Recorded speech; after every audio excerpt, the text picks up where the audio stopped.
à tous, vous êtes bien sur TV Fil 78. Fil Éco, c'est votre grand rendez-vous. Toute l'actualité économique de votre territoire décryptée avec nos reportages et nos invités. Aujourd'hui, gros plan sur les entrepreneurs. Saint-Quentin en Yvelines veut donner le goût d'entreprendre aux jeunes, aux femmes, à tous ceux qui rêvent de se lancer dans cette aventure qui est parfois assez compliquée, il faut le dire. Il faut trouver un financement, un lieu d'accueil, un accompagnement. Votre territoire investit, s'implique. Il y a de nombreuses structures qui existent déjà. Nous allons les détailler dans cette émission. Il y a la Maison de l'Entreprise, Promopole, Initiative Entreprise, le choix. Donc, vous découvrirez aussi le Sky Cube, ce nouvel espace qui est dédié aux entrepreneurs. Et enfin, n'oublions pas cette autre initiative, cette grande soirée dédiée aux entrepreneurs. C'était le 5 avril dans le Théâtre national de Saint-Quentin en Yvelines. Valérie Pécresse, la présidente de la région Île-de-France, était présente. C'était la première édition. Mais d'abord, le chiffre du jour, 0,4, plus 0,4%. On aurait préféré moins 0,4 puisqu'il s'agit de la hausse des demandeurs d'emploi dans les Yvelines en un mois. Ils sont désormais, vous le voyez, 93 060 et pourtant les chiffres du chômage ont baissé au niveau national. Le nombre de demandeurs d'emploi a reculé de 1,7% par rapport à février. Maintenant, revenons sur l'essentiel de l'actualité économique de votre territoire avec l'écho en bref, une chronique préparée et présentée par Fanny Bourdillon.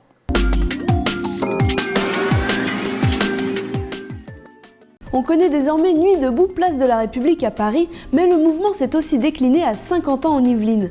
Le 19 avril dernier, une centaine de personnes se sont invitées au technocentre de Guyancourt pour manifester contre la loi El Khomri. Les gens qui travaillent dans cette usine seront les plus touchés à la fois par la loi El Khomri et par celles qui arriveront dans les prochaines années si on continue sur la lancée néolibérale qui est la nôtre. On est là pour faire pression aux patrons, on est là pour soutenir les salariés, entendre ce qu'ils ont à nous dire, faire partager leur lutte aussi à Nuit debout. Au printemps, lycéens et étudiants sont souvent à la recherche d'emplois saisonniers.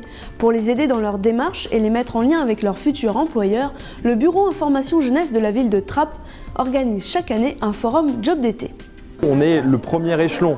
J'espère qu'il y a de nombreux jeunes qui vont trouver en fait un emploi, mais c'est aussi pour leur dire voilà, même si vous ne trouvez pas ici, c'est le moment de chercher parce que l'été arrive très très vite et c'est pas au mois de juin qu'on va commencer à réfléchir à son emploi saisonnier, c'est vraiment dès mars, avril.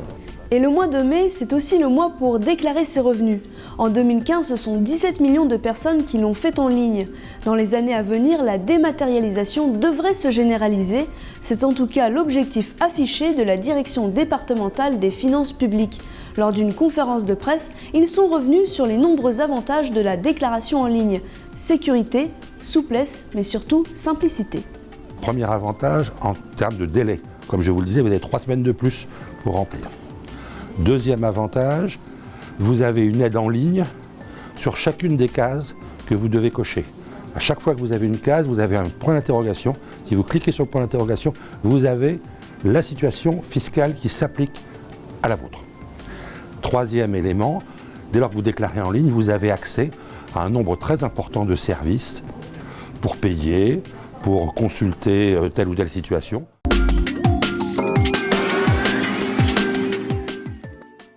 Voilà pour l'actualité économique de votre territoire, un territoire qui compte déjà 16 600 entreprises. La communauté de communes veut impulser une nouvelle dynamique. Comment donner l'envie d'entreprendre ? Eh bien, nous sommes là pour en discuter avec nos invités. Emmanuel Puteaux, bonjour, vous êtes présidente de l'association Créactive. Bonjour.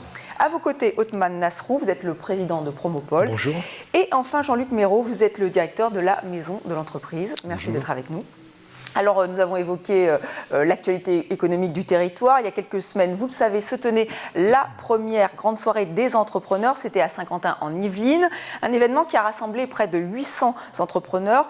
L'occasion de rappeler que le territoire fait partie des 8 zones les plus innovantes, qu'il compte 16 600 entreprises. Olivier Dassault, Xavier Fontanet, l'ancien patron des Stylor, sont venus partager leur expérience. Il y avait aussi la présence de Valérie Pécresse, la présidente de la région d'Île-de-France. On l'écoute.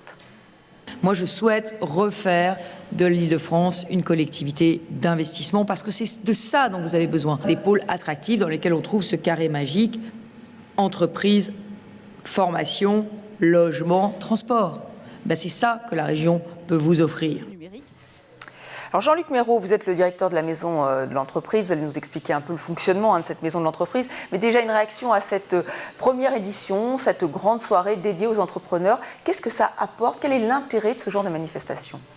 D'abord, vous l'avez vu, c'était une manifestation qui a connu un véritable succès puisque le théâtre de Saint-Quentin a fait salle comble. Donc c'est déjà une bonne source d'information, en tous les cas pour nous, acteurs économiques du territoire, qui pouvons, au travers de cette soirée, mesurer l'attente des entreprises, mesurer également leur enthousiasme et leur dynamisme au travers d'un certain nombre d'échanges qui ont pu se tenir lors de cette soirée. L'idée était effectivement de montrer que notre territoire se développait de manière structurée, structurante, en optimisant un certain nombre de services dont on parlera peut-être plus tard. Mais aussi et surtout faire savoir que nous étions à l'écoute de ces entrepreneurs, que nous allions développer des outils correspondant à leurs besoins pour favoriser leur développement sur le territoire. Alors Emmanuelle Puteaux, vous étiez présente, puisque vous avez aussi réagi, enfin interagi même lors de cette soirée.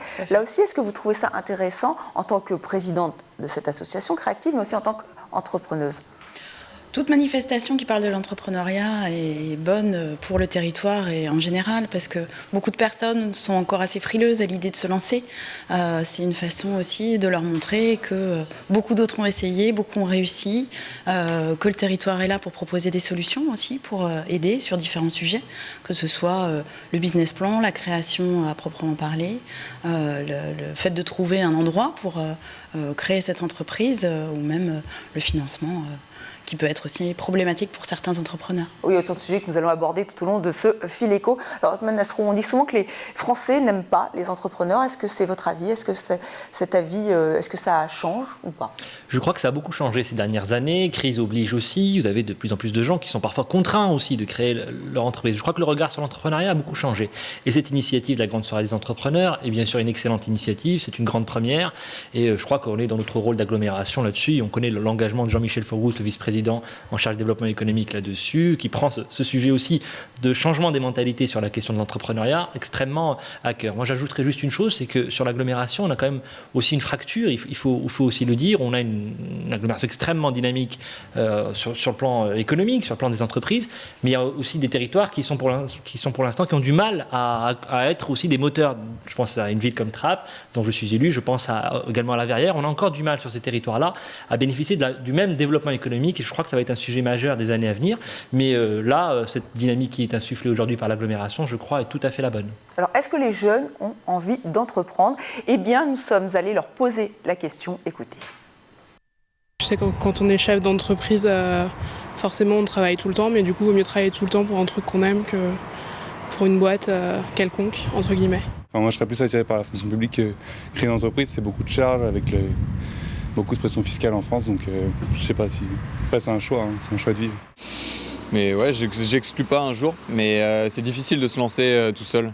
Je pense que c'est plus facile d'abord d'être salarié, etc., collaborateur, et ensuite créer sa propre structure. À mon avis, à 21 ans, à part si on a un concept énorme, c'est très difficile de pouvoir gérer une entreprise.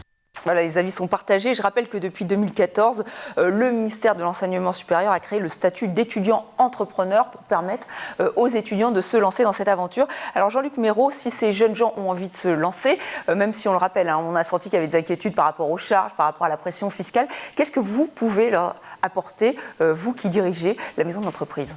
D'abord, rebondir sur le reportage, je pense que l'image de l'entreprise est parfois erronée. Et on l'entend dans les propos de certains étudiants qui voient l'entreprise souvent comme une difficulté dans sa création et dans son développement. Donc, ce n'est pas le cas? Ce n'est pas toujours le cas, et c'est d'autant moins le cas que si l'entreprise, dans sa phase de création, dans son élaboration de projet, est appuyée par des structures, et bien structurées, anticipées, faire en sorte que, effectivement, on ne se jette pas dans une aventure parce qu'il s'agit d'une aventure humaine, financière, enfin sur d'autres aspects également, mais qu'on ne se jette pas dans cette aventure les yeux fermés. Et nous, notre rôle en tant que communauté d'agglomération, c'est justement de permettre à toutes ces personnes qui pourraient, à un moment donné, développer un projet, un outil, dans le cadre d'une création d'entreprise, leur permettre d'avoir la connaissance la plus large possible de l'ensemble des dispositifs, faire en sorte que leur projet se monte de manière, vraiment j'insiste, mais très structurée, pour optimiser leur champ de réussite. Voilà tout l'intérêt donc, de ce fil éco, faire le point sur ces différentes structures qui existent sur votre territoire. Emmanuel Puteaux, juste une réaction, vous, quand vous êtes lancé, vous saviez vers qui vous adresser ? Alors, pas initialement. Ça a d'abord été une idée qu'il a fallu mûrir et je me suis retrouvée dans différents réseaux qui n'étaient pas forcément les bons. Donc, il faut trouver celui qui va nous aider. Et en rejoignant Créactive, j'ai appris que sur le territoire, il y avait effectivement des possibilités, tant pour avoir un local que pour avoir une aide sur comment développer le business plan, comment mettre en place un certain nombre de choses pour lancer l'entreprise et avoir plus de chances de succès. Alors, Othman Lasrou, qu'est-ce que vous proposez au sein de Promopole ? Alors Promopole, l'objectif, c'est une structure qui existe depuis assez longtemps maintenant, puisqu'elle a été fondée en 87, c'est de proposer un environnement qui soit favorable au développement économique et aux entreprises, j'ai envie de dire de toute taille, d'abord les plus petites, les plus jeunes, mais également des entreprises un peu plus grandes et qui ont besoin parfois d'un environnement un peu adapté. C'est d'abord une offre de bureaux, de surfaces qui vont de 15 à presque 200 mètres carrés, une centaine de bureaux à Montigny-le-Bretonneux notamment, mais avec un environnement aussi, des services communs, des salles de réunion partagées, un accueil, la possibilité de changer de surface facilement, un accompagnement qui aujourd'hui est porté par la maison de l'entreprise au sein de la structure, un réseau de partenaires dont Créactive, etc. Donc vraiment, l'objectif c'est d'avoir un environnement qui soit favorable à l'initiative privée, à l'entrepreneuriat. Et c'est une structure qui aujourd'hui connaît une seconde jeunesse et qui, je crois, remplit bien son rôle. Alors, aujourd'hui, c'est toujours aussi important d'avoir un bureau, parce qu'on se dit que le jeune entrepreneur, alors c'est peut-être un cliché, il se balade avec son smartphone et son ordinateur, et ça suffit. Non, c'est le cas ou c'est pas le cas ? Alors, toutes les entreprises ne se mettent pas en place autour d'un smartphone. Voilà. Donc, on a effectivement des entreprises qui sont un peu plus mobiles, entre guillemets, et qui n'ont pas forcément besoin dans un premier temps. Parce qu'après, lorsque l'entreprise se développe avec le besoin de collaborateurs, ça pose d'autres questions. Mais dans un premier temps, effectivement, toutes les entreprises n'ont pas forcément bureau d'espace dédié. Ceci étant, quand on rebondit sur les propos du président de Promopole, être dans un lieu dédié, avec une ambiance structurée autour de l'entrepreneuriat, avec des relations évidentes et importantes avec d'autres dirigeants d'entreprise qui, globalement, connaissent les mêmes problématiques, qui ont les mêmes projets, les mêmes ambitions, c'est un élément quand même très important dans l'esprit de base de la création d'entreprise, pour le moral également du dirigeant d'entreprise, qui lorsqu'il se retrouve chez lui, peut parfois se sentir fortement isolé, avec tout ce que ça implique derrière comme conséquence.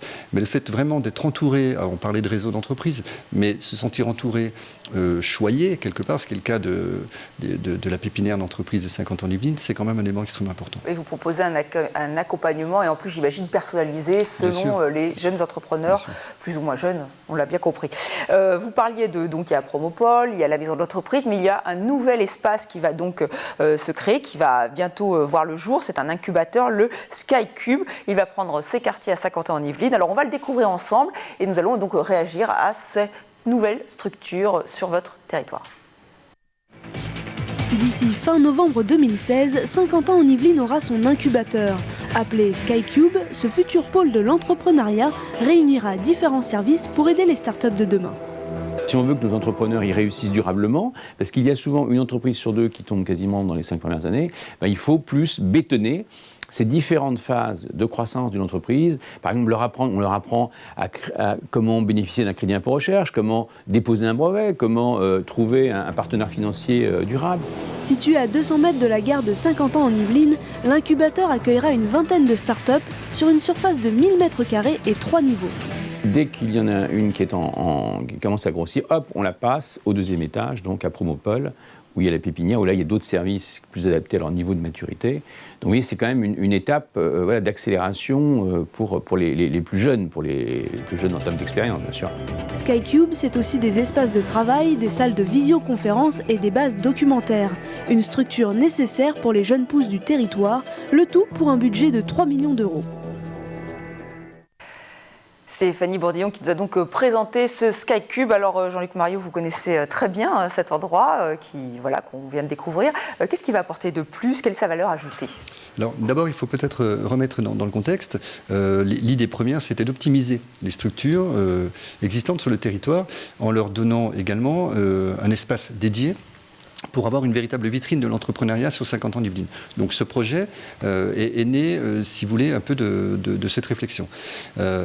Ensuite, une remise à plat d'un certain nombre de structures a été faite, avec une réflexion sur des outils nouveaux, dans l'air du temps, de manière anticipée, d'où la réflexion et la naissance très très prochaine d'un incubateur dédié, qui devrait intégrer donc, ce bâtiment dès son ouverture au mois d'octobre prochain. Ensuite, un élément important, j'évoquais à l'instant le nombre de structures avec l'objectif d'optimiser. Nous sommes, avec la mise en place de ce bâtiment, également dans une logique de parcours résidentiel. C'est-à-dire que ce que nous souhaitons, c'est permettre aux entreprises d'avoir un appui très en amont de leur projet, pour mettre en exergue un certain nombre de problématiques, résoudre un certain nombre de problèmes que ces dirigeants pourraient rencontrer, et leur permettre très rapidement d'intégrer la pépinière d'entreprise Promopole, par exemple. Donc vous voyez, on est vraiment dans une logique de parcours résidentiel, et j'insiste sur ce terme, parce que l'idée vraiment de notre stratégie actuellement, c'est de permettre à ces entreprises de leur faire savoir que sur le territoire de 50 ans d'Yvelines, quelle que soit l'étape de la vie de leur entreprise, elles trouveront une solution adaptée à leur projet. Et quand vous dites au tout début, c'est-à-dire vraiment, c'est déjà rien que l'idée, il faut qu'ils viennent avec l'idée et c'est déjà là, les prendre le plus tôt possible. Le principe d'un incubateur, c'est d'accompagner des projets innovants. Qui dit projet innovant, dit éventuellement start-up, donc entreprise structurée, mais pas forcément, ça peut être beaucoup plus en amont.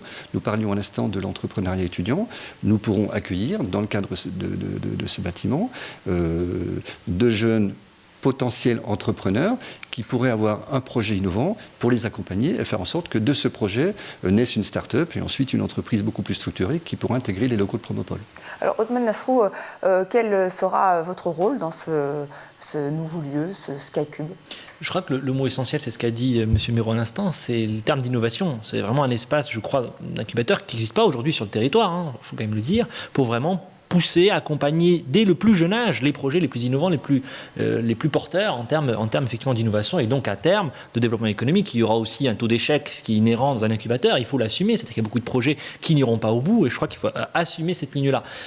Comme M. Méraud vient de l'expliquer, le but c'est d'avoir sur l'agglomération l'ensemble de l'offre de services destiné à un entrepreneur. Donc nous, Promopole, comme vous le savez, on accompagne maintenant, on évolue vers un schéma un peu plus, on apporte plus de valeur ajoutée aux entreprises, y compris dans l'offre qu'on leur fait, l'offre de services, dans la grille tarifaire qu'on leur propose, puisque l'objectif c'est aussi de leur permettre de continuer à grandir. Mais sur l'aspect innovation spécifique, c'est très technique, il faut des experts, il faut un encadrement particulier, et je crois que cet espace-là est tout à fait approprié. Et d'ailleurs, je crois que ça participe aussi de la dynamique du plateau de Saclay, dans laquelle on doit s'inscrire, et aujourd'hui on est un territoire qui mérite d'avoir un espace comme celui-ci. Et ce n'est pas trop compliqué d'être trop proche de Paris parce qu'il y a des structures comme Numa où là aussi on sent qu'il y a une aide très importante qui est apportée. Alors là, comment on fait la différence ? Moi, je dirais qu'on n'est quand même pas tout à fait à côté de Paris, que 50 ans d'Yvelines, en plus, a la chance de correspondre à un vrai bassin économique, à un vrai bassin d'emploi et même à un bassin de vie, y compris avec l'élargissement qu'on connaît maintenant, qui est tout à fait aussi cohérent sur le plan économique. Donc moi, je n'ai pas cette inquiétude. Après, il va falloir adapter le modèle probablement là-dessus. Moi, j'ai toute confiance que tout ça se fera dans une logique un peu partagée aussi par l'ensemble des acteurs du territoire. Je crois que ce projet fait consensus, d'ailleurs, au-delà de toutes les sensibilités politiques. Donc il faudra peut-être l'ajuster ensuite. On a aussi le temps, ça sera une ouverture à la fin de l'année, puis ensuite on aura le temps d'ajuster les choses. Mais je crois qu'un espace comme celui-ci est bienvenu. Donc vous n'êtes pas inquiet de cette concurrence parisienne. Emmanuel Puteaux, on parle beaucoup d'innovation, mais vous voulez rappeler qu'entreprendre, c'est vraiment ça peut être dans des domaines totalement variés. Oui, tout à fait. On parle beaucoup d'innovation et ça pourrait donner quelques complexes aux personnes qui ont envie de créer une entreprise qui n'a rien à voir avec l'innovation. Et ça fait partie des entreprises du territoire, ça fait partie de l'acte d'entreprendre. Et chez Créactive notamment, on accueille tout type d'entreprise et la majorité n'est pas innovante. Je pense qu'il y a aussi une différence entre créer une entreprise dans l'idée de vraiment la développer, créer de l'emploi, voire même la lancer à l'international, et puis créer son propre emploi. C'est aussi une démarche qu'on retrouve beaucoup chez nos membres, qui peuvent avoir dans leur parcours de vie à un moment soit l'envie véritable de créer leur entreprise, soit juste la nécessité de le faire pour X raisons. Et dans ce cas, elles vont créer leur emploi pour pouvoir s'adapter à la vie familiale, pour pouvoir enfin rétablir peut-être l'équilibre, éviter les déplacements. Donc c'est important que sur le territoire des Yvelines, pour rebondir sur l'idée de la localisation, il y ait quelque chose, parce que les Yvelines, c'est un grand territoire où il y a quand même beaucoup de champs, beaucoup de verdure, et c'est important de pouvoir se rattacher à un centre économique, actif, dynamique, pour pouvoir créer quelle que soit l'activité au final. Alors, il faut rappeler quand même qu'un tiers des entrepreneurs sont des entrepreneuses. Et nous allons tout de suite découvrir Daniela Hudin. Elle fait partie de Créactive, votre association. Et elle aussi, alors c'est une ancienne experte comptable et elle a sauté le pas il y a 2 ans. Elle s'est lancée dans la décoration avec Dany Décoration. C'est vraiment sa passion. Et Fanny Bourdillon l'a rencontrée. On regarde ce reportage. Entreprendre, Daniela connaît bien. En 2003, elle décide de quitter son poste d'expert comptable à Auchan pour lancer sa propre entreprise. Elle se tourne alors vers la décoration, sa passion depuis toujours, et crée Dany Décoration à Saint-Quentin en Yvelines. C'est vraiment une envie qu'on a à un moment donné de se détacher d'un travail quotidien un peu routinier. Et c'est un parcours de combattant quand même, créer une entreprise. Il faut être tenace et ne pas perdre l'espoir et continuer à avancer. Pour monter son entreprise, elle rejoint alors Créactive. L'association aide les femmes depuis 2003 à concrétiser leurs projets. À l'époque, elles étaient 7, aujourd'hui, elles sont près d'une 50aine. Créactive, c'est un incubateur de savoir et de partage. Et c'est des femmes extraordinaires qui ont créé leur entreprise ou qui sont en cours de création et qui viennent chercher en fait un soutien, une écoute, parce que nous on sait écouter en fait. Et il y en a beaucoup qui ont rentré dans l'association, qui ont réussi à créer leur entreprise grâce aux aides des membres. Donc ça c'est très important. Si elle ne compte pas ses heures, elle forme volontiers des apprentis. Une priorité pour cette chef d'entreprise. Au fur et à mesure, peut-être qu'on a aussi des futurs entrepreneurs. Donc si nous, en tant que femmes et chefs d'entreprise, on ne transmet pas cette envie, on ne leur donne pas tous les outils, comment vous voulez que les jeunes créent? Ils ne peuvent pas. Un tiers des chefs d'entreprise aujourd'hui sont des femmes, alors mesdames, n'hésitez plus, lancez-vous. Objectif du gouvernement, pouvoir atteindre les 40% d'ici 2017. Et elles sont de plus en plus nombreuses à se lancer dans cette aventure. Et plutôt, vous disiez qu'il y a plus de membres vous êtes plus d'une 50aine. Oui. On était pas loin de 90 au premier trimestre, donc je pense qu'on développe en tout cas l'entreprise. On sent qu'il y a une vraie envie, un vrai besoin sur différents formats, différents moyens de se rencontrer, d'échanger, d'apprendre de l'expérience des autres. Il y a aussi une vraie volonté chez Créactive de former, c'est-à-dire de transmettre des outils en faisant venir des intervenants extérieurs qui vont pouvoir transmettre des clés, des astuces pour pouvoir se lancer de façon un petit peu plus sereine, parce qu'il y a quand même une grande majorité d'entrepreneurs et de femmes aussi qui se lancent sans avoir été formés à l'entrepreneuriat. Et on sait que l'entrepreneur a beaucoup de choses à gérer, que ce soit la prospection, qui est quand même un petit peu le nerf de la guerre, mais aussi l'aspect financier, administratif, et puis son cœur de métier, qui est en général la base de l'entreprise. Donc ça fait beaucoup de choses, et c'est parfois assez difficile de tout faire en même temps. Donc c'est important d'avoir des associations qui peuvent... Mais il fallait une association pour les femmes, spécifiquement pour les femmes, pourquoi? On me pose souvent la question. Alors, historiquement, oui, ça a été la volonté du territoire d'avoir une association pour aider les femmes. Donc c'était il y a plus de 10 ans maintenant, effectivement. Les choses étaient un petit peu différentes. Les points de vue sur la question étaient forcément... différents de ce qu'ils sont aujourd'hui. Mais on voit que dans les chiffres, les femmes sont beaucoup moins présentes, qu'elles ont aussi peut-être un petit peu plus de difficultés à se lancer, à assumer, à prendre des risques.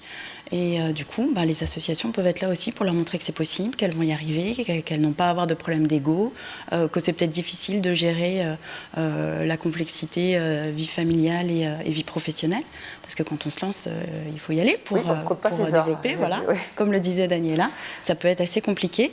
Mais encore une fois, être avec d'autres, en fait, comme le disait Jean-Luc Méraud, ça permet de sortir de cette solitude, de sortir de chez soi quand on n'a pas de local, mais aussi, surtout, de se sentir ensemble, d'être plusieurs et de se sentir plus forte. Il y a beaucoup d'associations entre créatives, de partenariats, d'entreprises qui se créent avec plusieurs créatives. Donc voilà, ça donne vraiment un enrichissement, je pense, à toutes les membres. Alors Jean-Luc Perrault, est-ce que vous prenez en compte cette spécificité ou cette particularité, si je puis m'exprimer ainsi, homme-femme ou peu importe? Est-ce que vous vous adaptez? Oui, bien sûr, cette particularité est importante, même s'il y a un point qui est là aussi extrêmement important à souligner, c'est que Créactive ne vit pas dans un cercle fermé, c'est-à-dire que les relations avec notamment d'autres structures associatives d'entreprise sont quasi quotidiennes, et c'est aussi une façon d'aborder le développement d'entreprises nouvelles sur le territoire, c'est-à-dire que nous avons des particularités, des spécificités. Alors effectivement, nous abordions à l'instant la question homme-femme, mais on pourrait aussi mettre en avant des spécificités, des particularités de typologie d'entreprise, les PME, les TPE, les PME, les grands comptes. Et je pense qu'aujourd'hui, il est important de reconnaître la particularité de chacune de ces structures ou de ces typologies d'entreprises. Mais notre rôle à nous, en tant que communauté d'agglomération, c'est de favoriser les liens, d'ouvrir un petit peu l'esprit de chacune de ces structures. Et j'en veux pour exemple ce que nous souhaitons mettre en place en début d'automne prochain, c'est-à-dire permettre notamment aux TPE, PME d'entrer plus facilement en contact avec les grands comptes.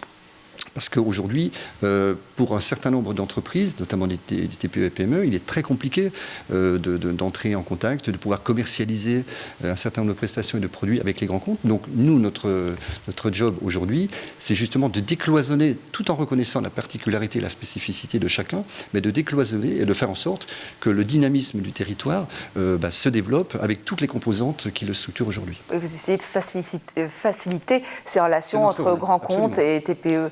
TPE et PME. Othmane Nasrou, vous évoquiez des zones qui sont moins dynamiques comme Trappes. Là, qu'est-ce qu'on doit faire pour justement aider ces régions qui sont plus en difficulté?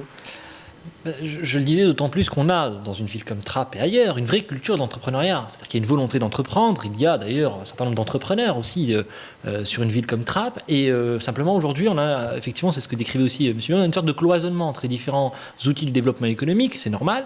Et sur une ville comme celle-là, on n'arrive pas encore aujourd'hui à apporter la valeur ajoutée qu'on peut apporter pour d'autres entrepreneurs. C'est ce que je constate, en tout cas à titre personnel. On a plus de 4000 demandeurs d'emploi, malheureusement, à Trappes aujourd'hui. Et on ne voit pas très bien la lisibilité de la politique qui est menée, que ce soit par l'agglomération ou par la municipalité. On ne fait pas de politique politicienne ici, mais au bénéfice de la création d'emplois sur une ville comme Trappes aujourd'hui. Voilà, donc ça, c'est quelque chose qui m'interpelle. Moi, je n'ai pas de solution miracle là-dessus, mais ce qui est certain, c'est que je pense que même avec ce projet de SkyCube, comme vous dites, il va falloir savoir comment est-ce qu'on arrive à toucher des entrepreneurs issus de quartiers populaires, à Trappes, à Verrières, ou ailleurs d'ailleurs, dans les Yvelines, etc. Donc vraiment, je crois qu'aujourd'hui, c'est un sujet majeur pour les années à venir, et on travaille dessus, on aura peut-être un certain nombre d'annonces à faire. Je crois qu'il y a des dispositifs aussi régionaux. La présidente de région qui était là à la grande soirée des entrepreneurs est très attentive aussi à ce sujet de l'entrepreneuriat dans des villes populaires, et je crois qu'on va avoir un certain nombre d'annonces qui vont arriver dans quelques mois, mais c'est un défi que, en tout cas, il faut qu'on ait tous à l'esprit dès maintenant. Mais la priorité aujourd'hui, c'est justement de communiquer pour expliquer à ceux qui ont envie de se lancer dans cette aventure, leur donner des clés, leur expliquer que ce n'est pas si compliqué. Est-ce que pour vous, c'est ce qu'il faut faire aujourd'hui? Plus communiquer. Je pense qu'il faut donner envie, déjà, et montrer que c'est possible. Le régime de l'auto-entrepreneur a été un grand déclencheur pour beaucoup de personnes, moi la première. Quand tout d'un coup ça devient facile et avec moindre risque de se lancer, forcément on va le faire plus facilement. Quand on sait derrière qu'on va avoir du soutien, la possibilité d'échanger, de poser des questions, ça va encore faciliter la tâche à ceux qui ont le début d'une idée et qui hésitent encore. Alors dans la deuxième partie de cette émission, on va revenir sur le financement. Est-ce que c'est pour vous, là aussi, le plus complexe, c'est-à-dire réunir la somme suffisante pour monter son entreprise? Jean-Luc Perrault.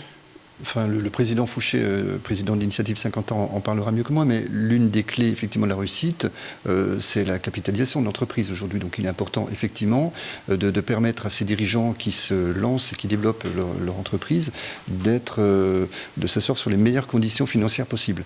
Le territoire de 50 ans Yvelines aujourd'hui valorise un certain nombre d'outils, mais souhaite compléter la palette des dispositifs que nous proposons pour justement faire en sorte qu'on donne davantage envie, on donne davantage confiance à ces porteurs de projets, à ces dirigeants d'entreprise, pour leur permettre effectivement une réussite à plus ou moins long terme. Nasrou, vous aussi, ce côté financier, est-ce que ça revient souvent avec les personnes que vous hébergez, avec tous ces entrepreneurs qui se lancent? C'est d'autant plus vrai qu'on a en général en France des entreprises qui sont sous-capitalisées par rapport aux partenaires européens notamment. C'est en plus le cas notamment pour les TPE qui ont un vrai problème d'accès au crédit. Il faut aussi le dire, le système bancaire est parfois un petit peu frileux pour financer parfois, alors qu'il n'y a pas forcément beaucoup de risques, un certain nombre de demandes des TPE. Et je parlais tout à l'heure de la région. On est en train de lancer à la région, précisément, une garantie régionale pour augmenter vraiment les petits crédits entre 10 et 50 000 euros pour les TPE. C'est parfois plus simple d'emprunter 1 million d'euros que 50 000 euros en Ile-de-France. Donc ça, il faut absolument qu'on fasse quelque chose. Et les collectivités sont dans le rôle quand elles apportent une garantie pour permettre aux banques de débloquer plus facilement les crédits. Il y a bien sûr tout ce qui est fonds propres. Et je crois que le travail de l'incubateur aussi va être de donner accès pour les projets les plus innovants à des financements.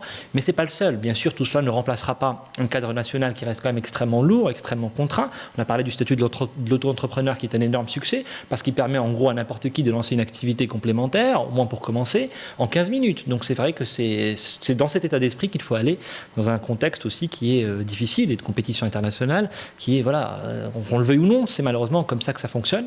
Et donc il faut qu'on apporte cette souplesse, cette flexibilité. Le financement, c'est pas l'alpha et l'oméga, mais c'est bien sûr un élément important. Alors les entrepreneurs disent souvent qu'il y a trop de charges, que la pression fiscale est trop importante. Est-ce que c'est un faux problème? Quel est votre avis sur cette question, Emmanuel Puteaux?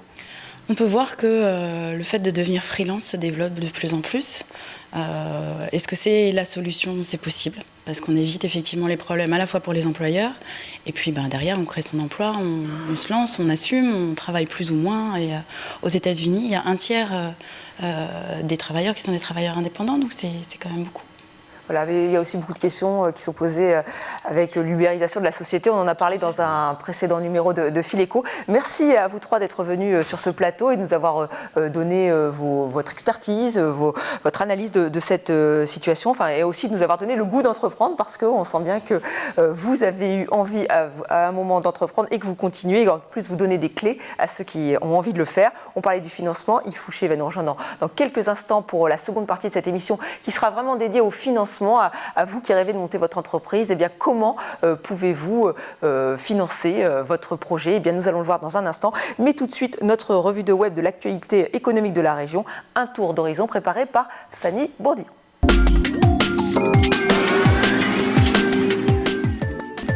Ce mois-ci, les Échos sont revenus sur le prêt à taux zéro pour les entreprises du territoire.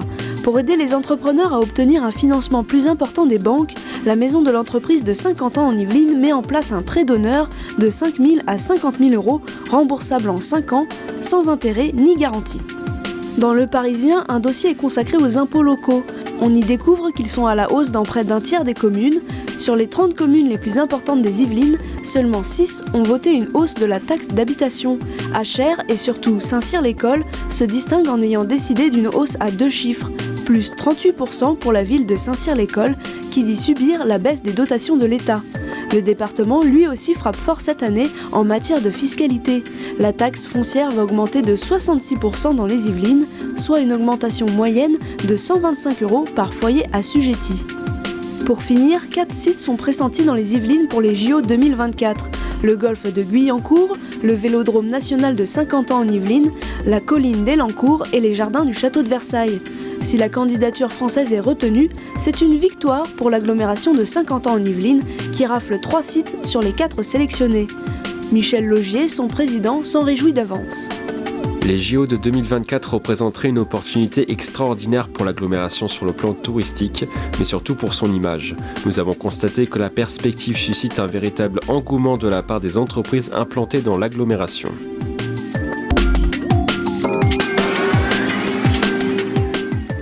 Ce n'est pas le tout d'avoir des idées, encore faut-il les financer. Et pour beaucoup d'entrepreneurs, financer son entreprise tient du parcours du combattant, même s'il y a beaucoup de structures et surtout des solutions de prêts, des prêts d'honneur, des prêts accordés par les banques ou encore les business angels. Alors nos invités vont nous expliquer tout cela. Ils sont là, sur ce plateau, je vous les présente. Yves Fouché, alors vous êtes le président d'Initiative Saint-Quentin en Yvelines. Merci d'être avec nous. Bonjour. Bruno Duval, vous êtes le président de l'association Finance et Technologie. Bonjour. Et enfin, Frédéric Duterte, alors vous représentez à vous tout seul les banques, puisque vous êtes président AFB Banque pour le Crédit Agricole. Alors bonjour. Yves Fouché, bonjour. Est-ce qu'il faut commencer par vous pour obtenir un financement? Est-ce que c'est la première solution qui vient pour les entrepreneurs?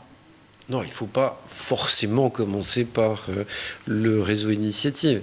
Il faut commencer par trouver un minimum de fonds dont le développement de son propre entreprise peut avoir besoin.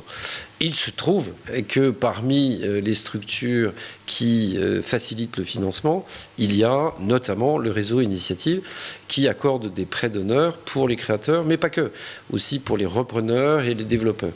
Et la bonne idée qui consiste à passer par nous, c'est que derrière, ça donne un effet de levier tout à fait sérieux, puisque, pour donner un chiffre simple, on a distribué à peu près 2,5 millions de prêts ces 5 dernières années, qui se sont traduits par près de 9 millions de prêts bancaires derrière. D'accord, donc vous donnez un bon signal. Voilà.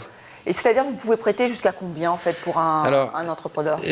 Nous avons donc plusieurs produits. Le produit créateur, le produit développeur, le produit repreneur d'entreprise et encore un autre produit de croissance. Et les prêts vont entre 5 000 et 25 000 euros suivant les projets.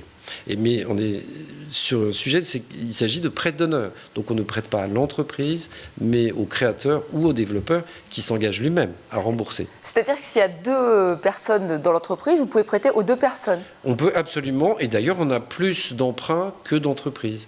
On a à peu près un peu plus de 200 entreprises aidées, mais qui représentent presque 300 entrepreneurs. Puisque si vous avez 2 associés qui souhaitent créer une entreprise ou la développer, ils peuvent venir nous voir tous les 2 et obtenir tous les 2 un montant d'emprunt toujours compris entre 5 et 25 000 euros, 50 000 euros quand il s'agit d'un gros développement.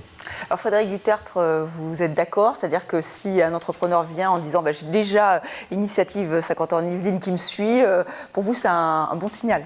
Effectivement, les banques adorent accompagner les chefs d'entreprise accompagnés, c'est-à-dire ceux qui disposent du soutien, du regard bienveillant, du conseil que peuvent apporter en fait ce type de plateforme qui Fauché représente très bien. Et les chiffres parlent d'eux-mêmes. Pour un banquier pour lequel l'aversion au risque fait partie en fait du métier, quand on lit une statistique qui dit qu'à 5 ans, on a 85% de taux de survie quand l'entreprise est accompagnée, alors qu'on est plutôt à 50% lorsqu'elle ne l'est pas, le calcul est extrêmement rapide. Le banquier va plutôt chercher à accompagner des chefs d'entreprise qui se sont, je dirais, entourés et qui ont eu du coup la bonne idée d'aller voir ce type de plateforme d'accompagnement. Et deuxième sujet extrêmement important, l'effet de levier que vous évoquiez, sur lequel je vous rejoins parfaitement. À partir du moment où le chef d'entreprise, à titre personnel, a pu bénéficier de prêts d'honneur, il peut les injecter au sein de son entreprise, constituer des fonds propres, base sur laquelle, moi, je peux me permettre ensuite d'ajouter, d'additionner des crédits bancaires qui vont l'aider en fait à se développer. Et vous allez nous expliquer tout cela dans un instant. Bruno Duval, une réaction à ce qui vient d'être dit. J'imagine qu'en tant qu'entrepreneur, vous n'êtes pas surpris. Vous-même, quand vous avez monté votre entreprise, vous avez été confronté à cette question, financer. Alors le prêt d'honneur, j'y suis passé, donc je connais bien le système. Effectivement, ça marche très bien, c'est un bon système. Il y a plusieurs réseaux effectivement acteurs sur le domaine. Il y a également la BPI qui intervient complémentairement aux banques, qui est intéressant, donc qui est dans la chaîne de financement des fonds propres, va pouvoir faire des prêts sur des projets donnés aux créateurs pour renforcer la capacité de financement des projets. Les business angels que je représente interviennent un petit peu après, sur des phases où la croissance peut être, la dynamique de croissance est là et peut trouver du sens à se présenter à des business angels qui vont prendre des parts dans le capital de l'entreprise dans le cadre de leur investissement. Alors vous évoquiez d'autres réseaux, c'est vrai qu'il y a France Active, c'est ça, et le réseau Entreprendre ? Il y a le réseau Entreprendre, il y a France Active, qui sont les 3 réseaux principaux qui soit accordent des prêts d'honneur, soit garantissent des prêts. Et on peut faire appel à chaque structure ou non, on peut pas. Si on peut cumuler ou comment ça marche ? Normalement pas. Et puis en plus, c'est pas le tout, si vous me permettez l'expression, d'obtenir des prêts, il faut quand même les rembourser après. Oui. Donc on peut faire du surendettement, mais c'est pas forcément une bonne idée. Non, mais c'est surtout que je pense que chacun des réseaux a un peu sa spécificité. En volume, France Initiative, que je représente pour la plateforme Saint-Quentin, est le plus important en nombre de prêts. Le réseau Entreprendre, une autre forme d'élitisme relatif. Ils ont moins d'entreprises, un petit peu plus accompagné ou différemment accompagné. Je pense que le créateur d'entreprise ou le développeur peut trouver dans l'un quelconque de ces réseaux, chaussure à son pied si je puis dire. Et d'ailleurs j'avais, dans une vie antérieure comme président de la CCI, créé le comité des financeurs parce que justement je m'étais aperçu que un créateur d'entreprise trouvait parfois pas le financement dont il avait besoin, alors même qu'il avait 10 structures pour l'accompagner autour. Et donc en se mettant ensemble, on arrive un peu à résoudre ce problème. Mais c'est vrai. Alors à la fois, je suis convaincu que tout créateur d'entreprise bien structuré trouve une solution. Mais en même temps, il ne faut pas non plus laisser croire que parce qu'on a une idée un matin, on va taper à la porte d'un réseau et on va trouver 5 000, 10 000 ou 20 000 euros. Non, il faut un vrai projet organisé, structuré. C'est l'accompagnement, c'est la préparation de ce dossier, c'est pour jargonner un peu le business model, le business plan.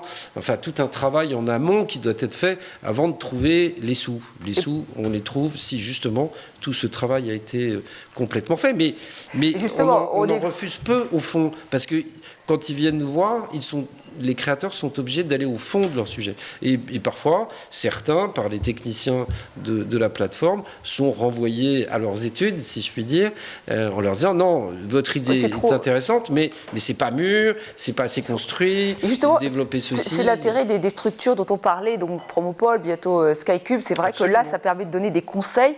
Il existe de nombreuses pépinières d'entreprise. On va aller tout de suite à Chrysalide. C'est une pépinière qui est située à Trappes et qui organise des ateliers justement pour guider, pour accompagner ces créateurs d'entreprises. C'est un reportage de Fanny Bourdillon. Créer une société peut se révéler compliqué, surtout quand on est isolé. À Trappes, la pépinière d'entreprise Chrysalide est là pour apporter conseils et réseaux professionnels aux jeunes entrepreneurs.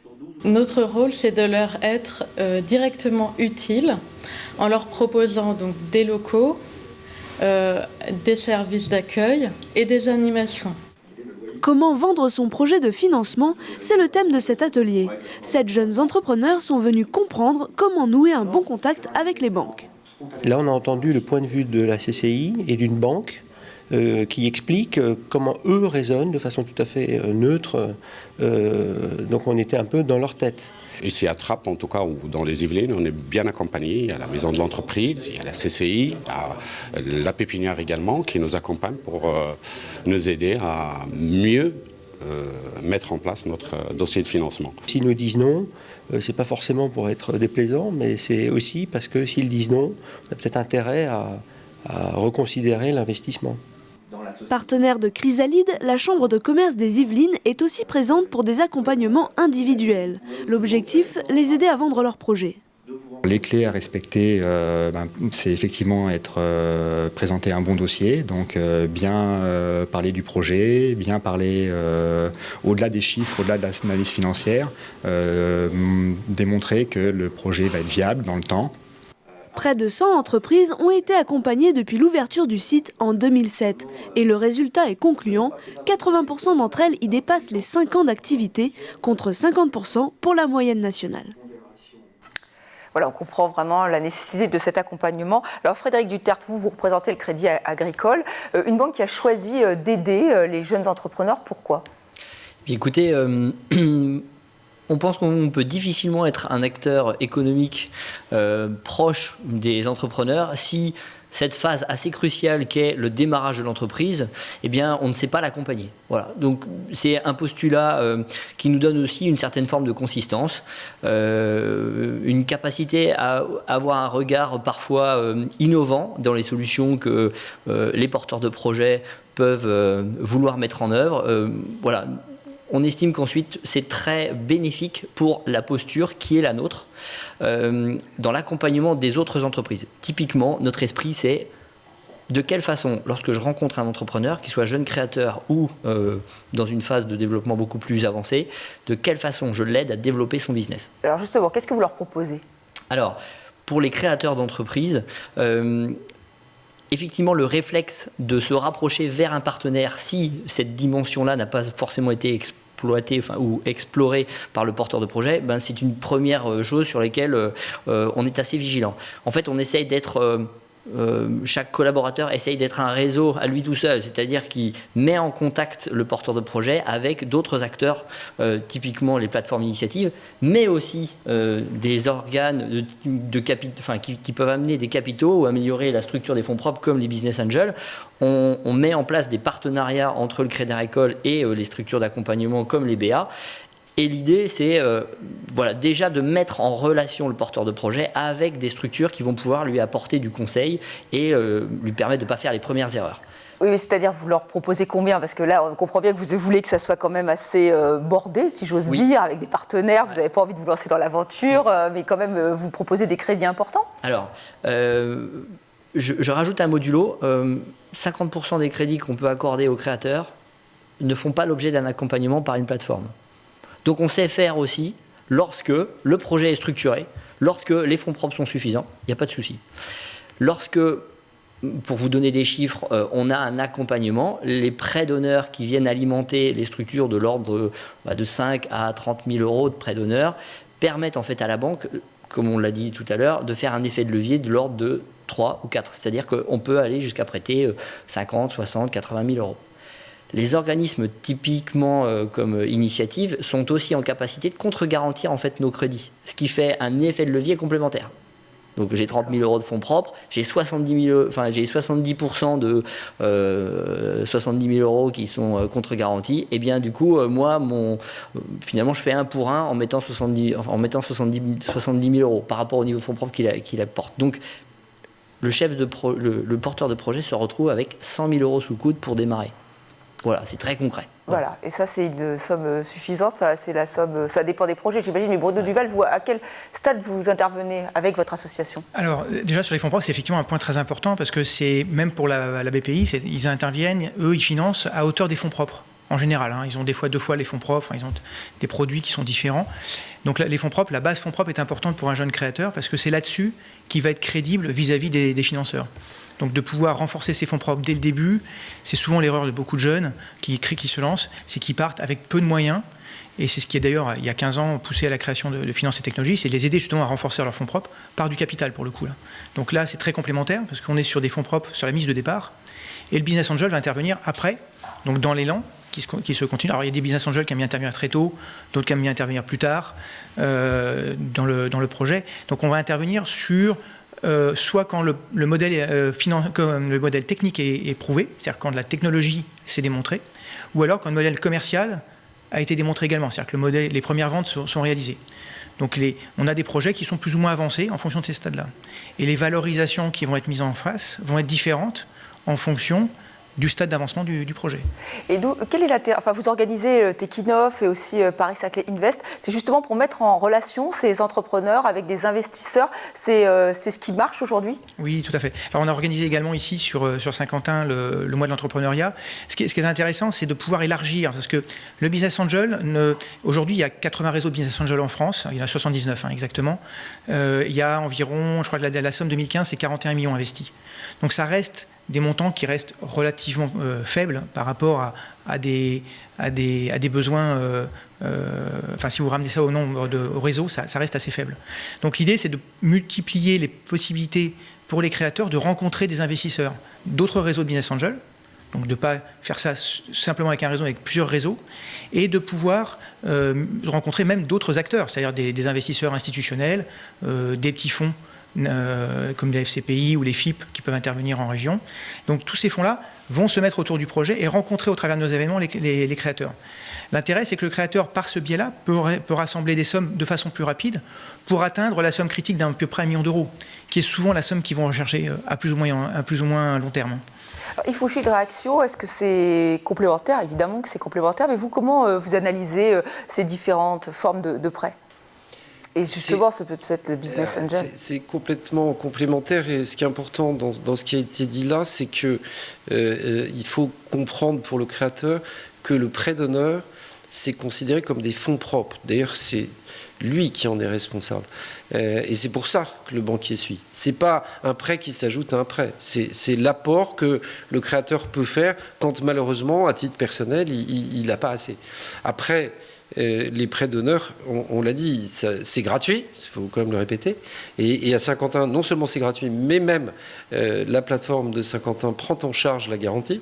Mais ça permet d'obtenir une garantie bancaire. Mais tout cela ne mène pas à 1 million d'euros, naturellement. Et donc, une fois qu'on a passé ce premier stade, et si on a vraiment besoin de plus de 50 à 60 000 euros, il faut aller voir les business angels ou ce que nous allons lancer, des plateformes de crowdfunding, puisque je peux confirmer l'annonce de Jean-Michel Fourgousse, Saint-Quentin en Yvelines Initiative va lancer probablement au plus tard en septembre une plateforme de crowdfunding pour que les entrepreneurs en développement trouvent de nouveaux actionnaires ou de nouveaux partenaires.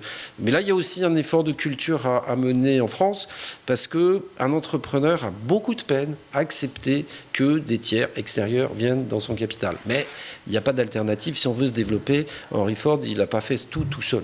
Bon, merci Fouché d'avoir officialisé en fait ce lancement de plateforme. Donc une bonne nouvelle de plus pour les entrepreneurs, a priori, qui auront donc une nouvelle forme de financement qui survient. Alors maintenant, un exemple d'une start-up qui est en plein essor, vous connaissez peut-être. Il s'agit de Bbound. Elle vient d'être sacrée meilleure start-up de l'année par une plateforme Bonjour Idée qui est dédiée aux start-up et à l'innovation. Alors Bbound, c'est une application qui permet en fait de se connecter, de donner accès à Internet dans le monde entier et au monde entier. Les explications de Fanny Bourdillon.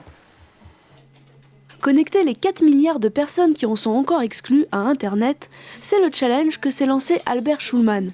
En 2011, il a créé sa start-up, Bbound. Cette technologie s'appuie sur le réseau 2G, déjà existant presque partout dans le monde, pour proposer une connexion Internet aux pays qui ne l'ont pas. Nous sommes une start-up qui a développé une technologie qui a pour objectif de réduire la fracture digitale mobile en permettant à tout possesseur de smartphone de rester connecté à Internet, quel que soit le réseau disponible, de la 4G, 3G jusqu'au SMS, et quelle que soit sa qualité. Bbound, c'est aujourd'hui 30 salariés dans 3 pays différents, les États-Unis, l'Algérie et la France. En pleine expansion, le concours Bonjour Idée leur a récemment décerné le prix de la meilleure start-up de l'année. Ça va nous aider d'abord en termes de notoriété, bien évidemment, d'autant plus qu'on est en processus de levée de fonds comme toutes les start-up, ce n'est pas notre première. Et qu'il est évident que pour les investisseurs, le fait d'être lauréat, c'est aussi un gage supplémentaire de valorisation de l'entreprise. Bbound est la deuxième société à avoir intégré la pépinière d'entreprise de Versailles. En 2011, ils reçoivent 200 000 € de la CCI pour lancer leur prototype. Pourtant, Albert Schulman avoue qu'entreprendre aujourd'hui n'est pas un long fleuve tranquille. La difficulté, c'est se demander comment on va payer les salariés à la fin du mois, c'est d'obtenir les choses de l'administration aussi rapidement qu'on devrait les avoir, même si ça a énormément progressé. C'est les réponses. Dans les pays émergents, les réponses ne vont pas aussi vite que chez nous non plus, donc d'aller pousser pour avoir les réponses. Donc tout ça se mélange. La technologie qui devra marcher, on fait une démonstration et justement ça ne marche pas au moment où on fait la démonstration. Bref, tous ces petits moments qui peuplent la solitude de l'entrepreneur, mais qui en même temps nous renforcent, parce que c'est comme un parcours du combattant, c'est une espèce de marathon de vitesse sur lequel non seulement il faut durer, mais en plus il faut durer avec une bonne vitesse pour être capable de distancer ses éventuels concurrents. Asie du Sud-Est, Afrique et Moyen-Orient, le marché de Bbound, ce sont les pays émergents. Ils viennent de signer un accord avec le gouvernement du Bangladesh. Objectif, offrir Internet aux 145 millions de personnes dont le smartphone ne se connecte pas.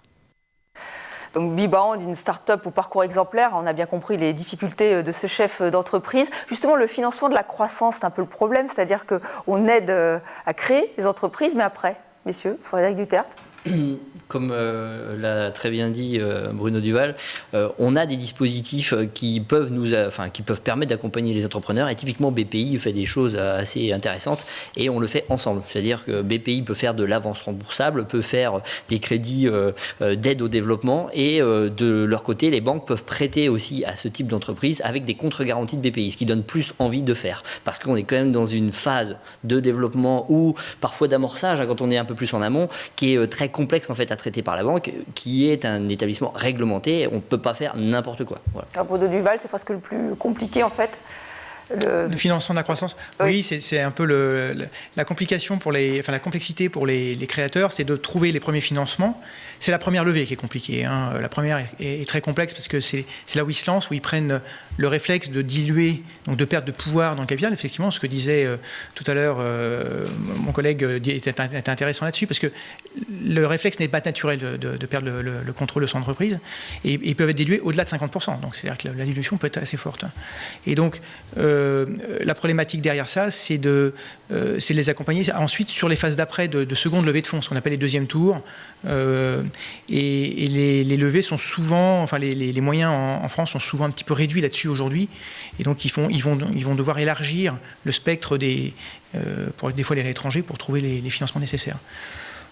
Oui. La deuxième, on peut encore trouver, il y a encore des financements, il y a encore des fonds, les FCPI sont quand même relativement financés. C'est surtout la troisième ou quatrième levée qui peut être difficile. Pour le projet comme SIGFOC, par exemple, qui a levé 100 millions d'euros, c'est des levées qui sont à l'étranger, par exemple. Yves Fouché, c'est vous qui aurez le mot de la fin, donc réaction à cette croissance. Tout a été dit. J'ajouterais juste que l'exemple qu'on vient de voir de cette start-up technologique est extraordinaire, mais on ne crée pas que des start-up technologiques.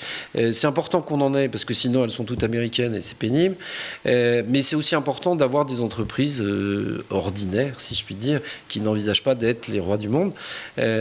Deuxièmement, il y a un aspect très culturel. Il faut définitivement qu'en France, on continue à aimer l'entreprise, à la faire aimer dès l'école, dès l'université, pour que justement les entrepreneurs acceptent et considèrent comme normal qu'ils aient des tiers dans leur propre entreprise sous forme d'actionnaires, pour que tout ceci se développe. Car tout seul, on n'est pas grand-chose. Merci Yves Fouché, merci à vous aussi Frédéric Dutertre et Bruno Duval d'avoir accepté de participer à ce Fil Éco. Je vous propose de découvrir ensemble l'agenda de Fil Éco.